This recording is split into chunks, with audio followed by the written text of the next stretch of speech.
Seorang pria yang dulu dihina dan ditinggalkan mantan istrinya kini berdiri di depan bank dengan slip penarikan bernilai 5 triliun. Apa yang akan ia lakukan dengan uang itu? Saksikan sampai akhir, karena kejadian di menit terakhir akan membuatmu merinding dan mendoakan kebaikan agar kita semua diberikan hidayah oleh Allah. Jangan lupa like dan bagikan agar kebaikan ini sampai ke banyak orang. Hujan sore itu turun deras. Langit seakan ikut menangis. Raka berdiri terpaku di halaman rumah mertuanya. Tubuhnya kuyup. Wajahnya memerah menahan perasaan yang bercampur baur. Di tangannya masih ada map berisi surat perceraian yang baru saja ia tanda tangani. Teriakan Nadia, mantan istrinya, masih terngiang di telinganya. Dasar laki-laki gagal. Kau tak pantas jadi kepala rumah tangga. Kata-kata itu menusuk jantungnya. Bukan hanya nada suara Nadia yang tinggi, tapi juga tatapan meremehkan dari keluarga besar yang membuat Raka merasa seolah dirinya hanyalah sampah yang tak berguna. Ia ingin marah, ingin berteriak, tapi bibirnya keluh.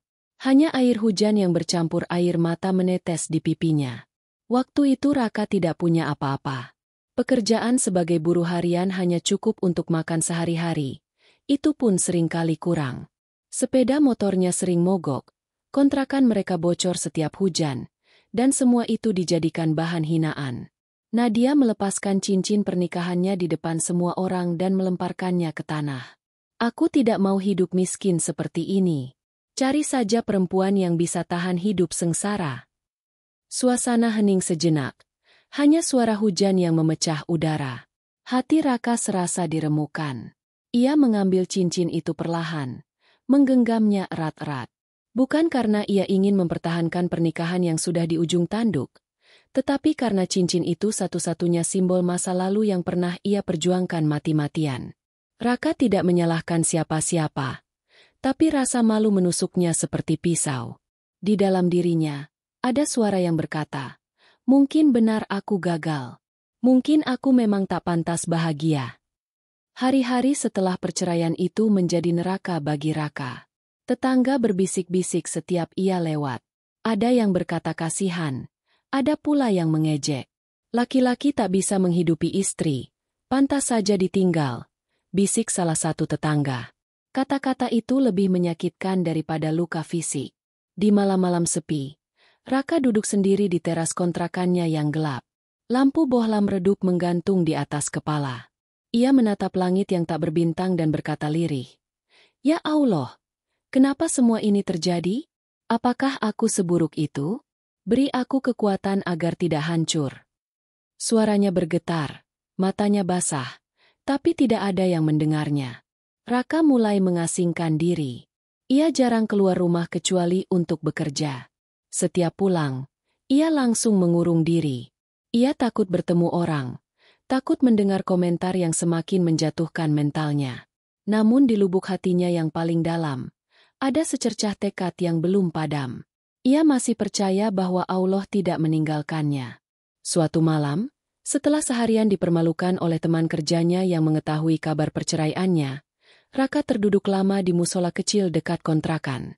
Bau karpet basah dan suara jangkrik menemani tangisnya. Ia merasa benar-benar sendirian. Tetapi anehnya ia justru merasakan ketenangan aneh setelah lama berdoa. Seolah ada yang berbisik lembut di hatinya. Bersabarlah, waktumu akan datang.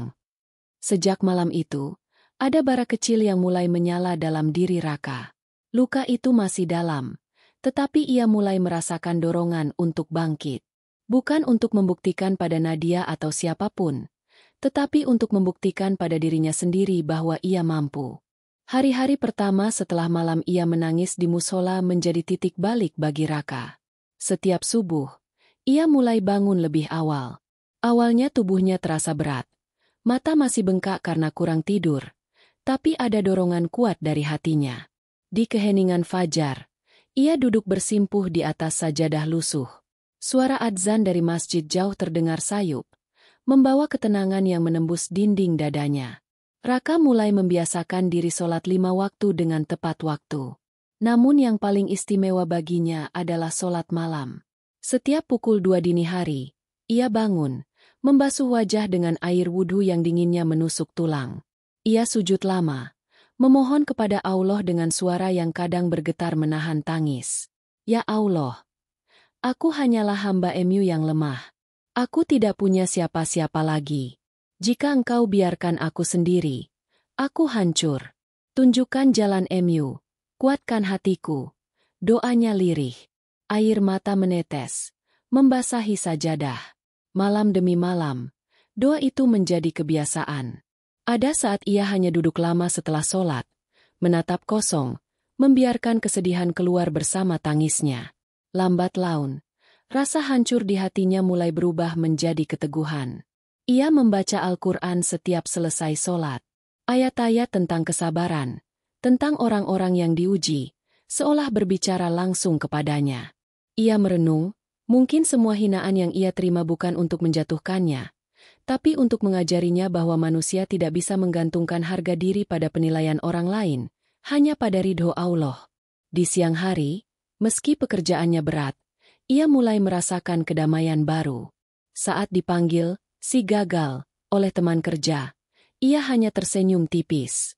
Di dalam hati ia berbisik, "Aku tidak sedang bersaing dengan kalian. Aku hanya ingin menjadi hamba yang lebih baik." Senyumnya membuat beberapa orang heran. Bahkan ada yang mulai menghormatinya karena ketenangannya. Suatu sore, hujan kembali turun. Raka duduk di musola kecil itu lagi, mengingat malam saat pertama kali ia berdoa di sana. Kali ini ia tidak menangis, tapi ada rasa hangat dalam dadanya. Mungkin inilah yang disebut sabar, gumamnya pelan. Ia merasa ujian itu masih berat, tapi hatinya tidak lagi memberontak. Raka juga mulai rutin berpuasa sunnah. Di hari-hari puasa itu, ia merasakan dirinya lebih fokus, lebih peka pada suara hati. Ketika perutnya lapar, ia tersenyum karena sadar ia sedang belajar menahan diri, bukan hanya dari makanan tapi juga dari amarah dan dendam. Meski begitu, ada malam-malam di mana rasa sakit itu kembali menusuk. Kadang ia teringat wajah Nadia, teringat hinaan yang pernah ia terima. Dadanya sesak, genggaman tangannya mengepal. Tetapi setiap kali amarah itu muncul, ia kembali sujud dan berkata, "Ya Allah, lindungi aku dari kebencian yang membuatku buta." Perlahan, hidupnya mulai berubah. Wajahnya yang dulu muram kini terlihat lebih teduh. Tetangga yang dulu sering menggunjing mulai berhenti. Beberapa bahkan meminta maaf karena pernah ikut menghina. Raka hanya tersenyum dan berkata, "Tidak apa-apa, semua sudah lewat." Jawaban itu tulus, bukan pura-pura. Namun, yang paling terasa adalah perubahan di dalam dirinya. Raka merasa lebih dekat dengan Sang Pencipta. Ia mulai percaya bahwa setiap kesedihan pasti ada hikmahnya. Mungkin Allah sedang menyiapkan sesuatu yang lebih baik daripada yang hilang dariku, pikirnya setiap selesai sholat. Perubahan yang terjadi pada diri Raka mulai terasa bukan hanya di hatinya, tetapi juga di langkah hidupnya. Setelah berbulan-bulan berdoa, bekerja keras, dan menahan amarah, sesuatu perlahan mulai berubah. Pelanggannya di tempat kerja mulai mempercayainya lebih banyak. Mandor yang dulu sering meremehkannya kini memberikan tanggung jawab lebih besar. Suatu pagi, Raka dipanggil oleh seorang pemilik gudang tempat ia bekerja. "Raka, aku dengar kau jujur dan bisa dipercaya. Mau tidak kau yang urus pengiriman barang minggu ini?" tanya si pemilik. Raka mengangguk mantap. Kesempatan itu kecil, tapi baginya sangat berarti. Ia bekerja dengan penuh hati-hati, memastikan semua barang terkirim tepat waktu. Kerja kerasnya tidak sia-sia. Setelah proyek kecil itu sukses, pemilik gudang kembali memanggilnya. "Aku suka caramu bekerja. Bagaimana kalau kau jadi pengelola tetap di sini?" tawarnya. Raka sempat terdiam. Pekerjaan ini berarti gajinya naik, tanggung jawabnya besar. Tapi ini juga langkah awal menuju kehidupan yang lebih baik. Ia menerima tawaran itu sambil berbisik dalam hati, "Terima kasih, Allah, Engkau mendengar doaku." Sejak saat itu, hari-hari Raka dipenuhi kerja keras. Ia berangkat pagi sebelum matahari terbit, pulang larut malam. Namun berbeda dengan dulu, kini ia bekerja dengan semangat. Ia tidak hanya mengejar uang, tetapi juga mengejar ridho Allah. Setiap kali lelah, Ia ingat doa-doanya di malam hari. Setahun kemudian, Raka berhasil menabung cukup banyak. Ia tidak lagi tinggal di kontrakan yang bocor. Dengan tabungan itu, ia menyewa rumah yang lebih layak. Wajahnya semakin cerah. Ia mulai belajar membaca buku tentang bisnis, menonton seminar gratis di internet, mencari cara agar bisa berkembang. Suatu hari, seorang teman lama yang dulu menertawakannya datang dengan tawaran. Raka, aku dengar kau sekarang dipercaya banyak orang. Aku punya peluang investasi di usaha logistik baru. Butuh modal awal, tapi kalau sukses, keuntungannya besar. Raka terdiam. Ini keputusan penting. Ia ingat masa lalunya yang pahit, dan berdoa semalaman agar diberi petunjuk. Keesokan harinya, hatinya mantap. Ia investasikan seluruh tabungannya. Keputusan itu bukan tanpa risiko. Ada malam-malam ketika ia sulit tidur, memikirkan kemungkinan gagal. Tapi setiap kali rasa takut datang, ia kembali sujud. Ya Allah, jika ini baik bagiku, berkahilah.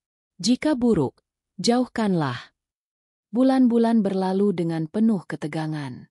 Raka bekerja siang malam membantu mengelola usaha itu. Ia mengangkut barang, mencatat laporan, bahkan turun tangan memperbaiki mobil box yang rusak di jalan. Semangatnya menulari semua pekerja lain. Lambat laun, usaha itu berkembang pesat. Sampai pada suatu pagi, Raka menerima telepon dari bank. Pak Raka, investasi Anda telah mencapai titik balik. Profit masuk hari ini. Raka mendengar jumlahnya dan hampir tidak percaya. Rekeningnya kini berisi angka yang belum pernah ia bayangkan sebelumnya. Jumlah itu setara dengan ratusan tahun gajinya sebagai buruh harian dulu. Ia menutup telepon, terduduk di kursi. Air matanya menetes tanpa ia sadari. Bukan karena ia tamak pada uang itu, tetapi karena ia teringat masa-masa ketika ia tidak punya apa-apa. Masa ketika ia dihina dan dipermalukan.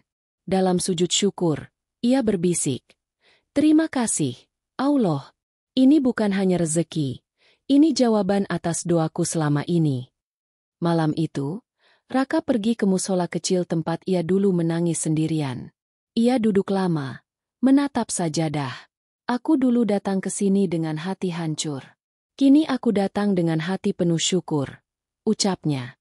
Ada rasa lega, rasa bahagia yang tenang, bukan euforia yang berlebihan. Tetapi di balik kebahagiaan itu, ada bayangan masa lalu yang mulai muncul. Raka teringat wajah Nadia. Ia membayangkan apa yang akan dikatakan wanita itu jika melihatnya sekarang. Hatinya berdebar, bukan karena rindu, tapi karena luka lama yang perlahan terbuka kembali. Hari itu matahari bersinar terik. Langit biru tanpa awan. Raka mengenakan kemeja putih sederhana, berjalan menuju rumah orang tuanya. Sudah lama ia tidak berkumpul dengan keluarga besar. Dalam hatinya ada rasa hangat. Ia ingin berbagi kabar baik bahwa hidupnya mulai stabil. Namun begitu ia sampai di halaman rumah, jantungnya berdegup kencang. Di teras, ia melihat sosok yang tak pernah ia sangka akan ia temui lagi.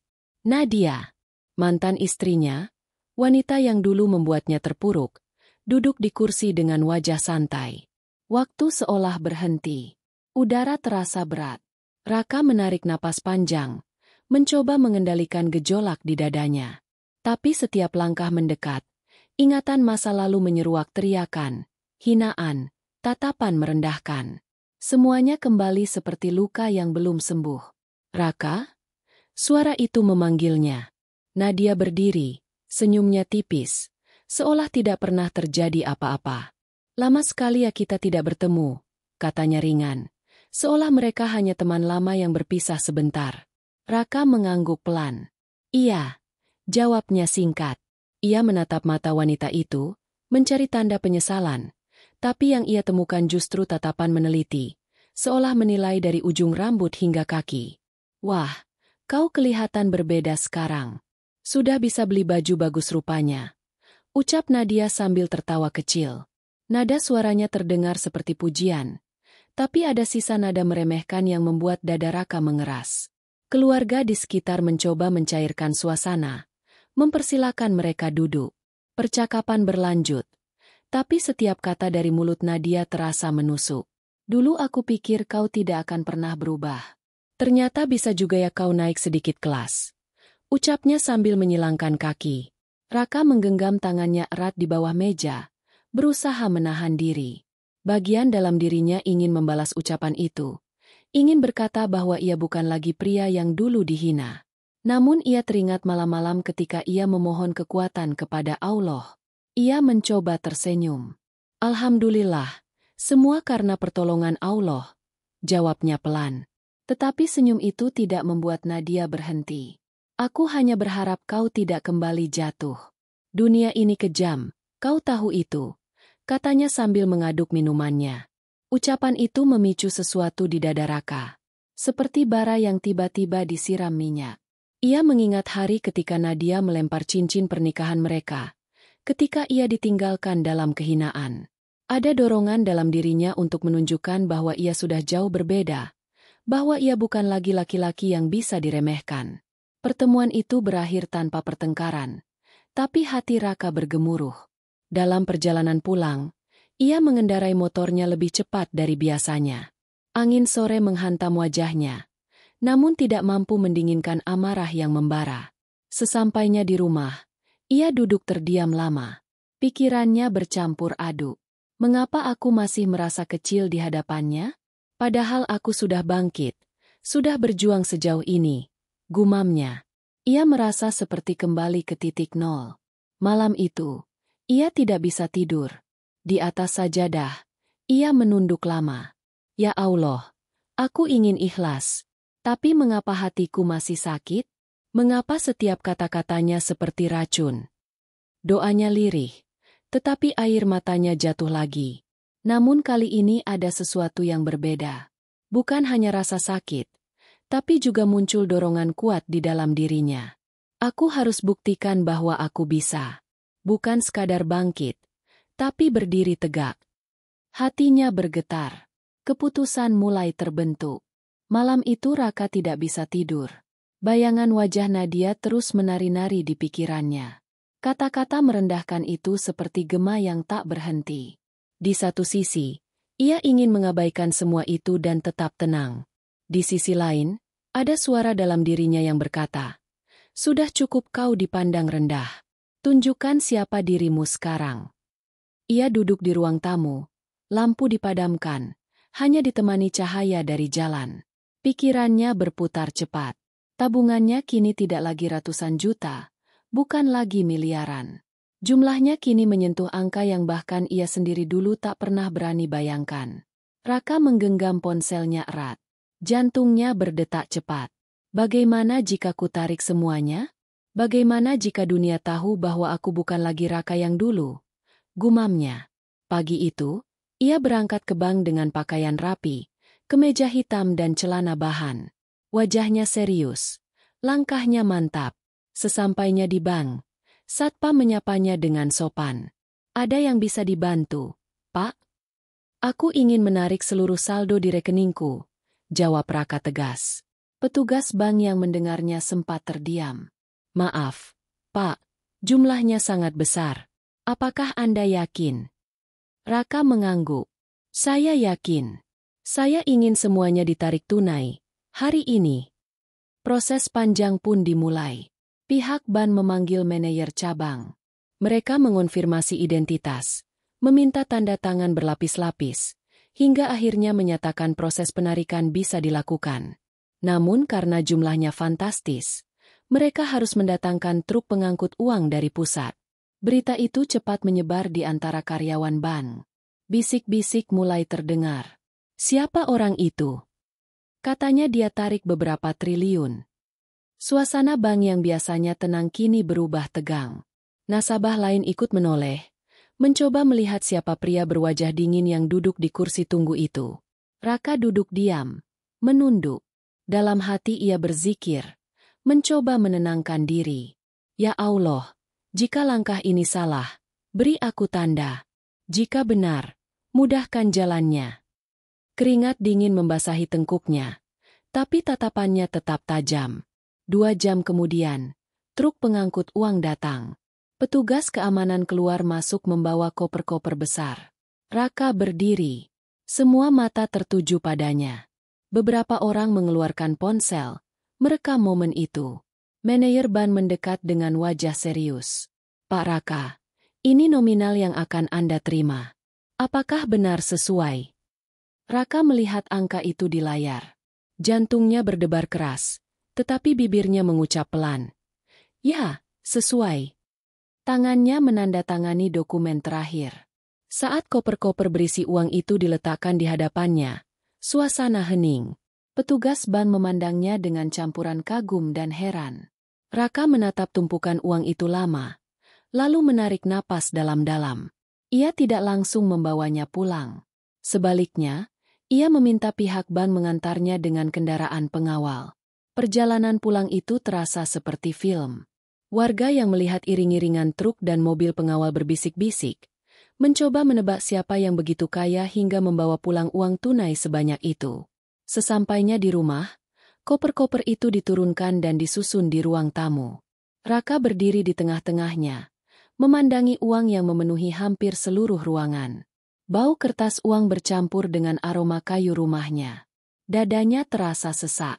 Ia duduk di lantai, memegang segepok uang, matanya berkaca-kaca. Dulu aku bahkan tak sanggup membayar kontrakan. Kini uang ini ada di hadapanku. Namun perasaan lega itu bercampur dengan beban yang berat. Ia sadar, keputusan ini bukan sekadar pamer. Langkah berikutnya akan menentukan apakah ia hanya membuktikan harga diri, atau justru tersesat dalam kesombongan. Malam itu, Raka kembali mengambil air wudhu.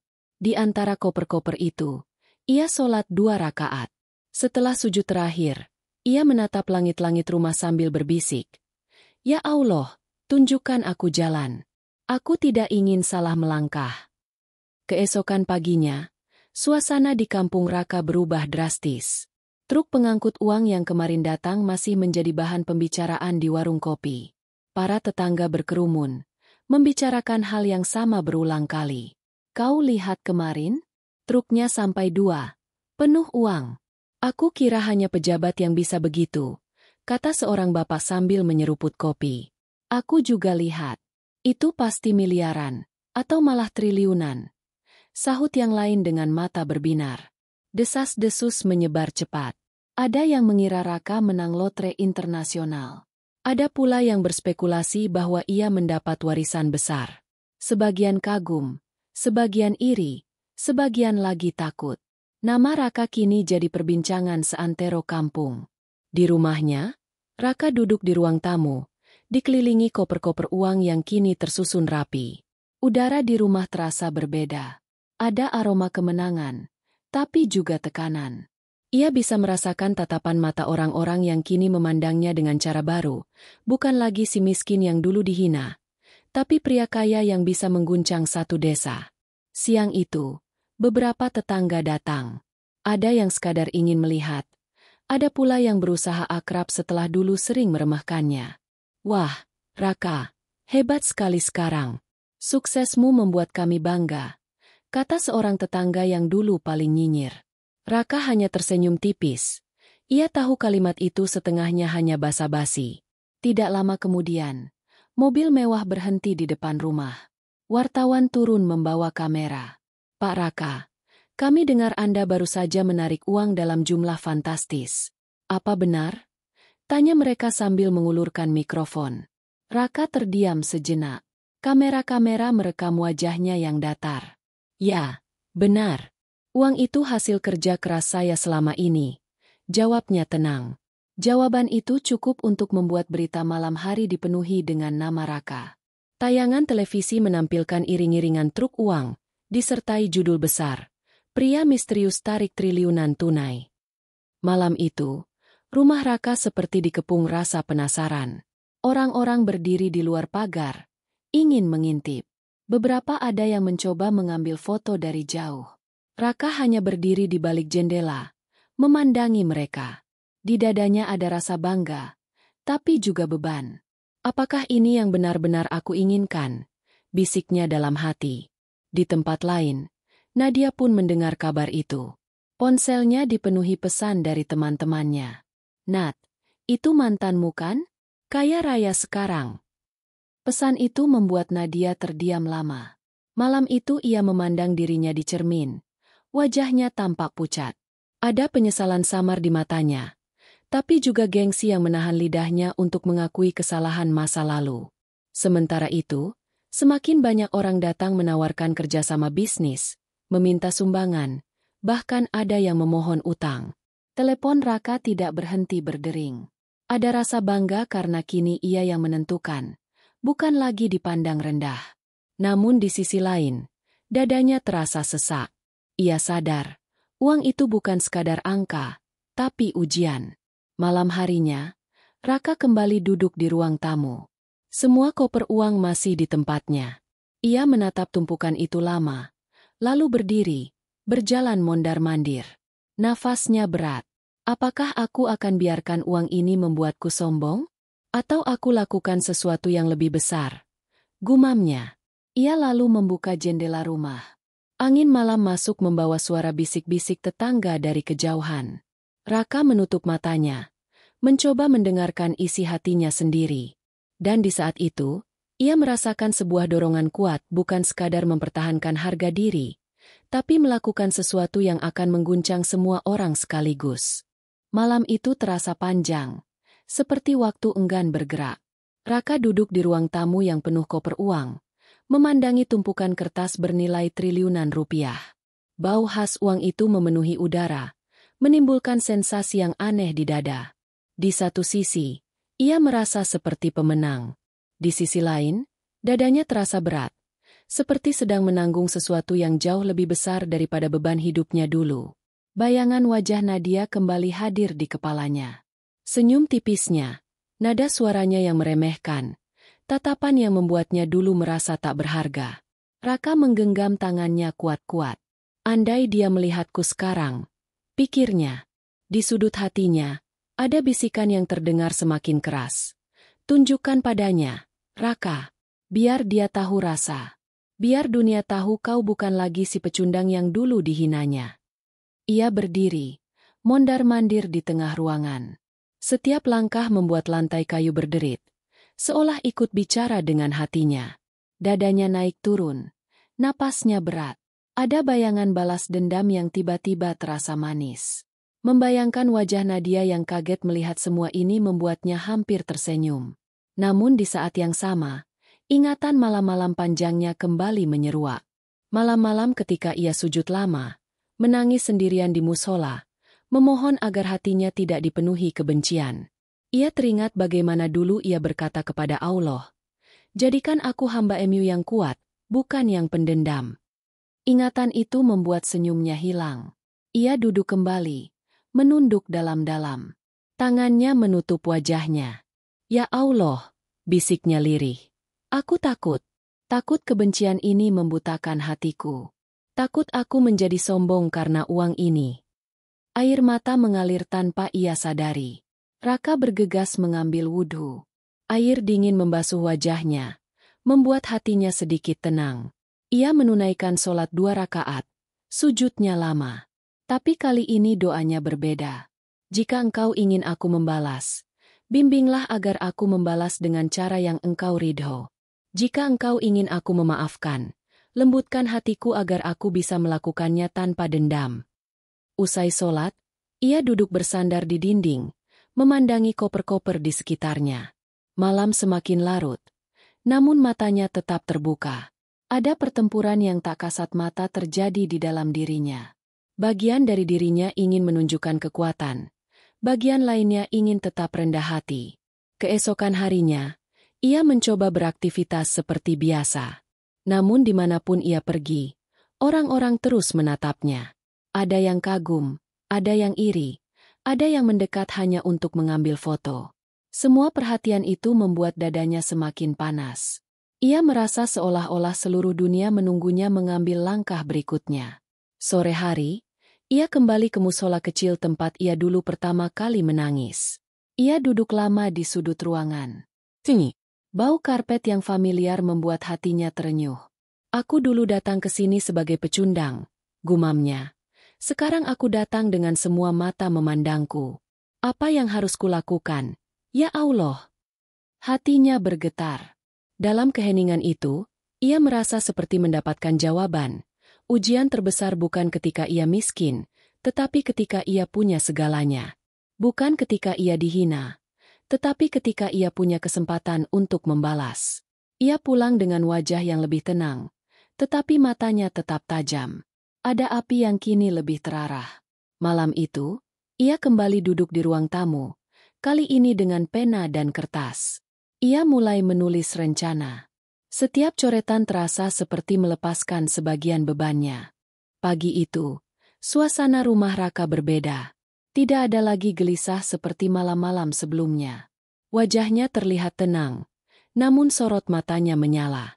Kertas berisi rencana yang ia tulis semalam kini terlipat rapi di saku kemejanya. Raka berdiri di depan cermin, menarik napas panjang. Hari ini aku akan melakukan sesuatu yang tidak akan mereka lupakan, gumamnya. Ia menghubungi beberapa sahabatnya, tokoh masyarakat, pengurus masjid, bahkan kepala panti asuhan. Siang ini datanglah ke rumahku. Aku ingin mengumpulkan semua warga, terutama mereka yang membutuhkan, ujarnya. Suaranya mantap, tidak ada keraguan sedikit pun. Menjelang siang, halaman rumah Raka dipenuhi orang. Anak-anak yatim datang dengan mata penasaran. Ibu-ibu janda duduk di tikar yang digelar. Para tetangga berdiri di luar pagar. Udara terasa tegang. Semua bertanya-tanya apa yang akan dilakukan pria yang baru saja menghebohkan satu kota ini. Raka keluar dari rumah, mengenakan kemeja putih bersih dan peci hitam. Langkahnya mantap, wajahnya teduh. Ia berdiri di depan kerumunan, mengangkat tangan memberi salam. Assalamualaikum. Suaranya menggema, membuat semua hening. Saya mengundang kalian bukan untuk pamer, bukan untuk sombong. Selama ini saya dihina, diremehkan, bahkan ditinggalkan. Saya pun pernah tenggelam dalam amarah. Tapi saya sadar, semua ini adalah ujian dari Allah. Maka hari ini saya ingin menjawab ujian itu dengan cara yang terbaik yang saya mampu. Ia memberi isyarat. Dan beberapa koper uang dibawa keluar oleh petugas keamanan yang sudah ia sewa. Mata orang-orang melebar. Beberapa bahkan menutup mulutnya menahan teriakan. Koper-koper itu dibuka di hadapan semua orang, memperlihatkan tumpukan uang yang membuat mereka terperangah. Uang ini bukan hanya milikku. Ini adalah titipan Allah. Dan saya tidak ingin uang ini hanya menjadi beban di pundak saya, kata Raka dengan suara bergetar. Hari ini, saya bagikan sebagian besar untuk kalian. Untuk anak yatim, untuk janda, untuk siapapun yang membutuhkan. Tangis pecah di antara kerumunan. Anak-anak berlari kecil mendekat. Ibu-ibu menunduk sambil menyeka air mata. Raka memulai dengan menyerahkan setumpuk uang untuk panti asuhan, lalu beasiswa untuk anak-anak sekolah, lalu bantuan modal untuk pedagang kecil. Adegan itu berlangsung lama, namun tidak terasa membosankan. Setiap koper dibuka, setiap uang yang berpindah tangan disertai doa. Semoga ini menjadi berkah, bukan hanya untukku tapi untuk kalian semua, ucap Raka. Beberapa tetangga yang dulu meremehkannya kini menangis haru, mendekat dan mencium tangannya. Maafkan kami, Raka. Kami dulu salah menilaimu, kata salah satu di antara mereka. Raka tersenyum dan berkata, tidak perlu meminta maaf.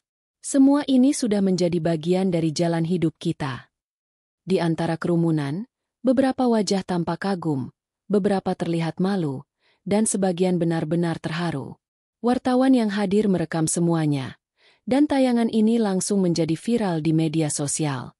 Warganet menuliskan komentar, memuji Raka sebagai contoh pria yang tidak hanya kaya harta tapi juga kaya hati. Menjelang sore, hampir separuh dari uang itu telah terbagi. Ruang tamu Raka kini lebih lapang, tapi hatinya terasa jauh lebih ringan. Ia duduk di lantai, menyandarkan punggung ke dinding, tersenyum tipis sambil memandang anak-anak yang tertawa riang di halaman. Namun di balik ketenangan itu, ada satu hal yang masih mengganjal. Dalam diam, ia bertanya pada dirinya sendiri, apakah ini cukup untuk menenangkan hatiku? Apakah aku benar-benar sudah bebas dari amarah itu? Pertanyaan itu membuat sorot matanya kembali serius. Malam itu, rumah Raka kembali sepi setelah seharian dipenuhi tawa, tangis, dan doa. Tikar-tikar sudah digulung. Koper-koper kosong disusun di sudut ruangan. Namun, suasana hati Raka tidak sepenuhnya lega. Ada perasaan ganjil yang sulit ia jelaskan, seperti ada sesuatu yang belum selesai. Ia duduk bersila di lantai ruang tamu. Lampu sengaja ia redupkan. Dalam hening itu, ia merasa bahagia melihat wajah-wajah yang tadi pulang dengan senyum. Namun di sisi lain ada bayangan yang menghantui. Nadia. Ia bertanya pada dirinya. Apakah ia melihat semua ini? Apakah ia tahu bahwa aku tidak hanya kaya, tapi juga mampu memberi? Tiba-tiba ponselnya berdering. Nomor yang muncul di layar adalah dari bank. Hatinya berdebar. Halo? Suaranya serak. Pak Raka. Suara di seberang terdengar serius. Kami ingin menyampaikan klarifikasi. Setelah audit mendalam, dana yang Bapak tarik kemarin ternyata bukan hanya keuntungan pribadi Anda. Sebagian dari dana tersebut adalah dana milik perusahaan investor yang menitipkan modal besar pada rekening bersama. Menurut perjanjian, dana itu seharusnya dialokasikan kembali untuk proyek tahap 2. Raka terdiam. Suara itu terasa seperti petir yang menyambar. Apa maksud Anda? Tanyanya pelan. Tenang, Pak, kata petugas bank. Kami sudah menghubungi pihak perusahaan. Mereka mengetahui tindakan Anda hari ini. Anehnya, mereka tidak marah. Mereka justru meminta bertemu Anda besok untuk membicarakan kelanjutan kerjasama. Telepon itu berakhir. Namun hati Raka tidak tenang. Ia memandangi ruang tamunya yang kini kosong dari uang. Ya Allah, apakah aku salah? Gumamnya. Dadanya sesak. Ia teringat kembali bagaimana ia membagikan uang itu siang tadi. Wajah-wajah bahagia itu kembali melintas di kepalanya. Raka merasa tubuhnya lemas. Ia duduk lama, memegang kepala. Bayangan dirinya dipermalukan karena dianggap menyalahgunakan dana membuatnya hampir gemetar. Bagaimana jika mereka menuntutku? Bagaimana jika aku dianggap mencuri? Pikirnya. Namun di tengah kepanikan itu, hatinya terasa hangat. Ia teringat raut wajah anak yatim yang memeluknya tadi, doa-doa tulus yang dipanjatkan oleh para janda, senyum lelaki tua yang menerima modal usaha. Air mata Raka jatuh tanpa bisa ditahan. Jika ini caraku kehilangan semua ini, aku rela. Karena uang itu sudah menjadi doa mereka, bisiknya. Pagi menjelang, dan Raka tetap tak tidur. Ia memutuskan akan datang ke pertemuan itu, apapun yang terjadi. Ia sudah siap jika harus menerima konsekuensi. Tetapi jauh di dalam hatinya, ada rasa penasaran. Mengapa perusahaan itu tidak marah? Mengapa mereka justru ingin bertemu? Siang hari, Raka datang ke kantor perusahaan. Pakaian yang ia kenakan sederhana, tetapi wajahnya tegas. Ia masuk ruang pertemuan, di mana beberapa eksekutif sudah menunggunya. Pak Raka, salah satu eksekutif berbicara, kami sudah melihat apa yang Anda lakukan kemarin. Jujur saja, awalnya kami kaget. Tapi setelah kami menyaksikan berita dan reaksi masyarakat, kami menyadari bahwa tindakan Anda telah membawa nama perusahaan kami menjadi sorotan positif. Anda bukan hanya mengelola dana kami, Anda menggunakannya untuk menciptakan dampak sosial. Raka terdiam, tidak percaya dengan apa yang ia dengar.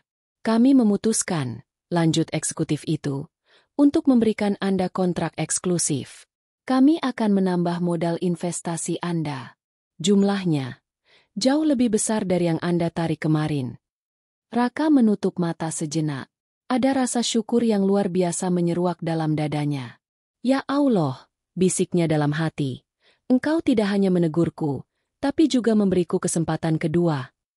Pertemuan itu berakhir dengan tepuk tangan kecil dari para eksekutif. Namun ketika Raka melangkah keluar dari gedung, ia tidak merasa sombong. Justru ada rasa rendah hati yang semakin kuat. Ujian ini ternyata lebih besar dari yang ia bayangkan. Senja turun perlahan.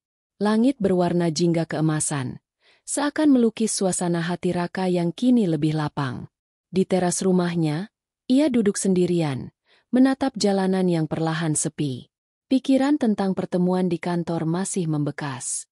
Perasaan syukur dan rasa tanggung jawab bercampur menjadi satu. Namun ada satu hal yang belum selesai, Nadia. Seolah menjawab isi hatinya, suara mesin mobil terdengar mendekat. Raka mendongak. Sebuah mobil berhenti tepat di depan rumahnya. Pintu terbuka, dan dari sana keluar sosok yang sangat ia kenal. Nadia berdiri ragu, matanya sayu. Raka terdiam. Jantungnya berdegup kencang. Ia tidak tahu apakah ia siap menghadapi momen ini. Namun ia tetap berdiri, menatap Nadia dengan tatapan yang sulit ditebak. Tidak lagi tatapan seorang pria yang hancur, tetapi tatapan seseorang yang telah melalui badai dan keluar lebih kuat. Nadia melangkah pelan. Wajahnya pucat, bibirnya bergetar. Raka. Suaranya lirih, hampir tenggelam oleh suara angin senja. Aku melihat berita kemarin. Aku melihat apa yang kau lakukan. Air matanya mulai jatuh. Aku salah menilaimu selama ini. Raka menarik napas panjang. Ada keinginan untuk mengingatkan Nadia akan semua luka yang ia tinggalkan. Namun detik itu juga, suara hatinya berkata, ini saatnya kau benar-benar bebas dari dendam. Duduklah, kata Raka lembut. Mereka duduk berhadapan di teras. Suasana hening, hanya suara jangkrik yang terdengar. Nadia menunduk, bahunya bergetar. Aku tinggalkanmu di saat terburukmu. Aku menghina dan mempermalukanmu. Dan sekarang, kau malah menolong orang lain dengan uangmu. Kau lebih mulia dari yang pernah aku bayangkan. Raka mendengarkan tanpa memotong. Ia biarkan Nadia meluapkan perasaannya. Air matanya sendiri mulai mengalir. Bukan karena sakit, tapi karena lega. Aku pernah membencimu, ujar Raka jujur. Bahkan sempat ingin membalas. Tapi aku belajar. Balas dendam hanya akan membuatku sama buruknya. Maka aku memilih memaafkan. Nadia menatapnya. Matanya merah. Kau benar-benar sudah berubah. Aku tidak berubah sendirian, jawab Raka lirih. Allah yang mengubahku. Jika bukan karena bimbingannya, mungkin aku sudah tersesat. Maka jika kau sungguh menyesal, mintalah ampun padanya, bukan padaku saja. Kalimat itu membuat Nadia menangis lebih keras. Ia menutup wajahnya dengan tangan. Aku akan mencoba. Raka mengangguk. Ia berdiri, menatap langit senja. Aku sudah memaafkanmu. Bahkan sebelum kau datang hari ini, katanya pelan. Aku tidak ingin hidupku diikat oleh kebencian lagi. Aku ingin bebas. Adegan itu begitu hening hingga terdengar desahan napas mereka berdua. Nadia akhirnya berdiri, mengusap air matanya. Terima kasih, Raka, katanya. Lalu ia pergi, meninggalkan Raka berdiri sendirian di teras. Namun kali ini tidak ada rasa sakit. Hanya ketenangan. Raka masuk ke rumah. Sujud syukur di tengah ruang tamu yang kini terasa lapang. Ya Allah, Engkau mengujiku dengan hinaan, lalu mengangkatku dengan rezeki. Engkau memberi kesempatan untuk membalas, tapi Engkau juga memberiku hati untuk memaafkan. Terima kasih telah menuntunku. Kamera imajiner menutup dengan pemandangan Raka yang tersenyum tipis setelah sujudnya. Wajahnya damai. Matanya berbinar. Di luar, senja berubah menjadi malam yang tenang. Cerita berakhir bukan dengan teriakan atau dendam, tetapi dengan keheningan yang penuh makna. Penonton yang mengikuti kisah ini dari awal akan merasakan kepuasan emosional. Perjalanan Raka dari kehancuran menuju kemenangan sejati bukan karena kekayaan, tetapi karena ia mampu menaklukkan hatinya sendiri.